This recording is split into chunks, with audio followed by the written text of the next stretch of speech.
లో పోటీ చేయట్లేదని స్పష్టం చేశారు. వాస్తవాలు ప్రజలకు తెలియాలనే ఈ మీడియా సమావేశం ఏర్పాటు చేశానన్నారు. 2014 ఎన్నికల్లో పెద్దిరెడ్డి సుబ్బారెడ్డి తనకు పూర్తిగా సహకరించారని చెప్పారు. తాము ఏమైనా చెబుతామంటే సీఎం జగన్ను కలిసేందుకు వీలు లేకుండా పోయిందన్నారు. వైసీపీ పార్టీకి రాజకీయాలకు దూరంగా ఉండాలని నిర్ణయించుకున్నానని ఎమ్మెల్యే రక్షణ్ నిధి తెలిపారు.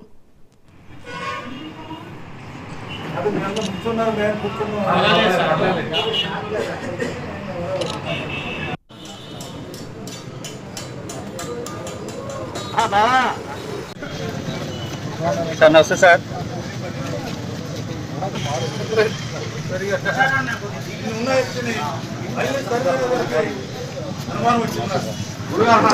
దీంట్లో ఏంటో మర్మం ఏంటంటే అది అందుకే నేను మానేసి కోబ్రా కూడా జనవరి నుంచి కూడా రావట్లేదు. నేను దీంట్లో మర్మం ఏంటి కూడా మీరే అర్థం చేసుకొని కూడా నేను కోరుతూ ఉన్నాను. ఎందుకంటే నేను మాటల్లో కూడా చెప్పడం స్వయంగా వాళ్ళు ఇచ్చినటువంటి రిపోర్ట్ ఇస్తా మీకు.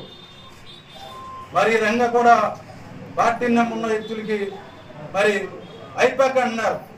ఐపాక్ ఇచ్చింది మరి అదన్నా కరెక్ట్ ఉండాలి కదా. కరెక్ట్ ఉన్న ఐపాక్ రిపోర్ట్ ఫాలో అవుతూ ఉన్నారు. వీళ్ళు ఫాలో అవట్లేదని కూడా నేను అడుగుతూ ఉన్నాను. ఐపాక్ ఫాలో అవుతూ ఉన్నానని చెప్తున్నాను అందరికీ. ఐపాక్ ఫాలో అవుతే 69% ఉన్నటువంటి ఎమ్మెల్యేని వేరే అభ్యర్థి మీద సర్వే చేయడం ఏంటి? నా బాధ అది, నా మనసు గాయపడింది. అందుకనే నాయకున్నప్పుడు కూడా తర్వాత కూడా పార్టీ వాళ్ళు వచ్చారు, పెద్దలు వచ్చారు, మీరు ఎందుకు అయిపోయారు ఎందుకు అట్లేదని. నా మనసు గాయపడింది. నేను రాను, అధిష్టానం రమ్మన్నదని చెప్పినప్పుడు కూడా నేను రానని చెప్పాను. దీంట్లో వాస్తవాలన్నీ కూడా నేను ఎక్కడ కూడా ఒక్క మాట అర్థం చెప్పిన అవసరం లేదు. నా దగ్గరికి 3 రోజులు వచ్చారు. పేర్లు చెప్పబడింది కూడా చాలా పెద్దవాళ్ళు, వాళ్ళ పేర్లు కూడా చెప్పలేను.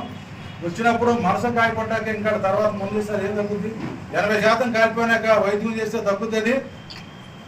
నా మనసు గాయపడి నేనే పోటీ చేయని చెప్పడం కూడా జరిగింది. స్వయంగా నేను చెప్పాను పోటీ చేయను, నా మనసు గాయపడి నేను రానని చెప్పాను.